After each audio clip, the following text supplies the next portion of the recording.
Railway की तैयारी करें अब हमारे साथ। RRB NTPC group D first stage daily practice set mock test on daily basis. We are giving 15 exam oriented questions for you. In this video series, we will also solve previous year exams paper latter phase. You can examine yourself before RRB examine you. For more practice, you can purchase our books on railway exams from given link of Amazon. Get selected in railway exams without coaching in first attempt. And now, questions and answers. Question number 1 है शुंग वंश की स्थापना किसने की थी? Option A Ajatashatru ने, B Bimbisara ने, सी अग्निमित्र ने, डी पुष्यमित्र ने। और इसका सही जवाब होगा ऑप्शन डी। शुंग उज्जैन के निवासी थे तथा इनके पूर्वज मौर्यों की सेवा में थे। अंतिम मौर्य सम्राट बृहद्रथ का सेनापति पुष्यमित्र शुंग था। पुष्यमित्र शुंग ने बृहद्रथ की हत्या कर शुंग वंश की स्थापना की। पुष्यमित्र शुंग के इतिहास जानने का स्रोत अयोध्या अभिलेख जो इसके राज्यपाल धनदेव से संबंधित है। क्वेश्चन नंबर 2, सातवाहन वर्तमान के किस प्रदेश से संबंधित है? ऑप्शन ए महाराष्ट्र से, बी आंध्र प्रदेश से, सी कोंकण से, डी कलिंग से। और इसका सही जवाब होगा ऑप्शन बी। सातवाहन वर्तमान में आंध्र प्रदेश से संबंधित है। पुराणों में इस वंश को आंध्र कहा गया है, इसलिए इस वंश को आंध्र सातवाहन कहा जाता है।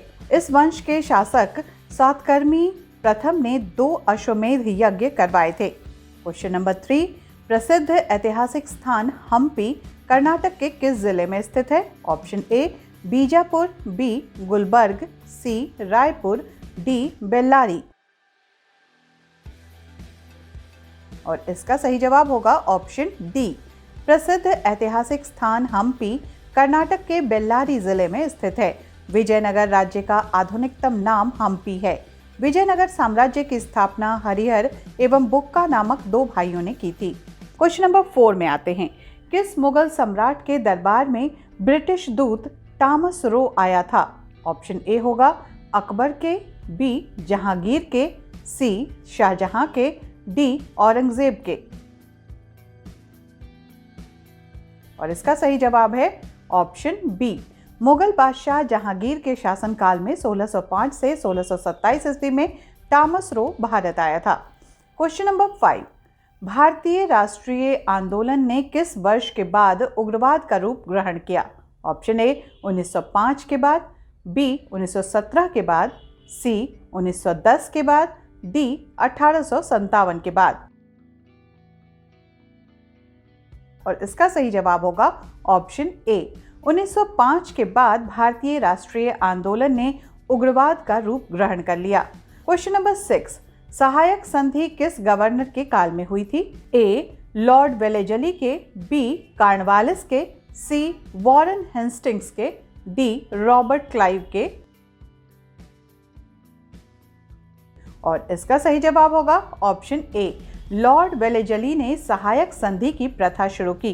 क्वेश्चन नंबर 7 में देखते हैं क्या है। यहूदियों की धार्मिक पुस्तक को किस नाम से जाना जाता है? Option A Bible, B Talmud, C Torah, D इनमें से कोई नहीं।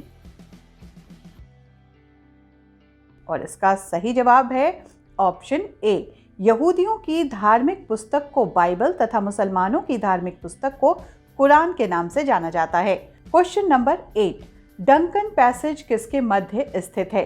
ए दक्षिणी और छोटा अंडमान के बीच, बी उत्तरी एवं दक्षिणी अंडमान के बीच, सी उत्तरी एवं मध्य अंडमान के बीच, डी अंडमान एवं निकोबार के बीच।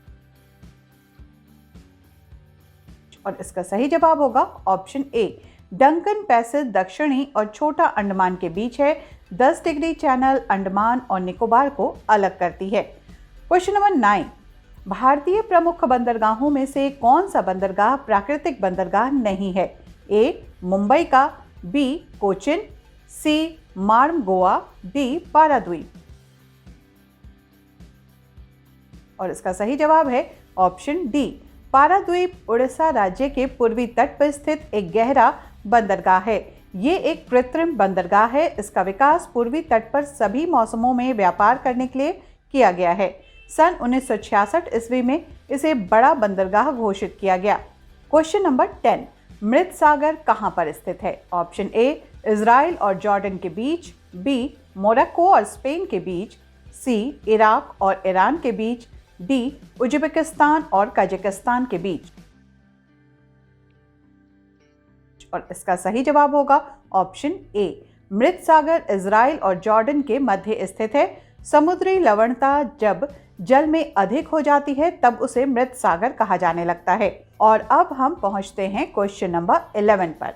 निर्णायक मत है ए हारने वाले उम्मीदवार के पक्ष में दिया गया मत, बी डाक द्वारा भेजा गया मत, सी अयोग्य मत, डी जब दोनों पक्ष संबद्ध यानी कि टाइड हो तो निर्णायक मत।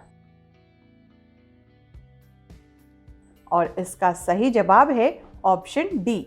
निर्णायक मत लोकसभा अध्यक्ष द्वारा दोनों पक्षों के मत बराबर रहने पर दिया जाता है।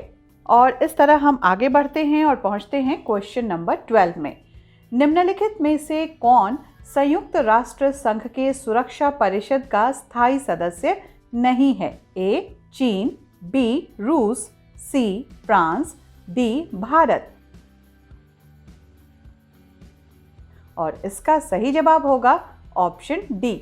संयुक्त राष्ट्र संघ के सुरक्षा परिषद के 5 स्थायी सदस्य अमेरिका, रूस, फ्रांस, ब्रिटेन तथा चीन है, यानी भारत नहीं है। और अब आते हैं हम क्वेश्चन नंबर 13 पर। वृंदावन एक्सप्रेस किसके बीच चलती है? ए चेन्नई और तिरुचि, बी चेन्नई और बेंगलुरु, सी चेन्नई और मैसूर, और डी है बेंगलुरु और मैसूर।